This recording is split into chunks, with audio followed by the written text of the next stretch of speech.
थाना शालीमार के इलाका सुहेल पार्क बगवाल में कब्जा माफिया बेलगाम रिटायर्ड एफसी के हलकार की सारी जमा कुंजी मियां शहजाद मियां रजवान सईद ने एक जाली मुख्तार नामे की बना पर शहरी उमर फरोख से लाखों रुपए हड़प कर लिए।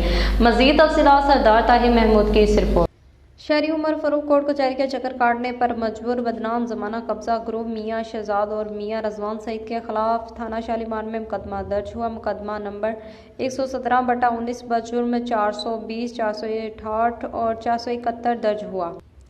ताहाल इंसाफ के हासिल के लिए शहरी उमर फरूख इंसाफ का मुंतजर है और कब्जा माफिया सरेआम धुंधनाते फिरते हैं। शहरी उमर फरूख की तरफ से chief justice Lahore high court, वज़ीर आला पंजाब, AG पंजाब, CCPO लाहौर से अपील की जाती है कि कब्जा ग्रुप के खिलाफ कानूनी कार्रवाई अमल में लाई और इंसाफ मुहैया किया जाए और मकान दिलवाया जाए और इनके कब्जा ग्रुप के खिलाफ और भी मुकदमात दर्ज हैं जो सादा लोगों को फर्जी और जाली दस्तावेज़ और जाली रजिस्ट्री और जाली मुख्तारनामा शो करवा कर लाखों रुपए का फ्रॉड करते हैं और सादा लोगों को थाना और कोर्ट कचहरी का चक्कर डाल दिया जाता है। बाअसर फ्रॉडिया गैंग ने पटवार खाने में काफ़ी सरबाज कर रखी है।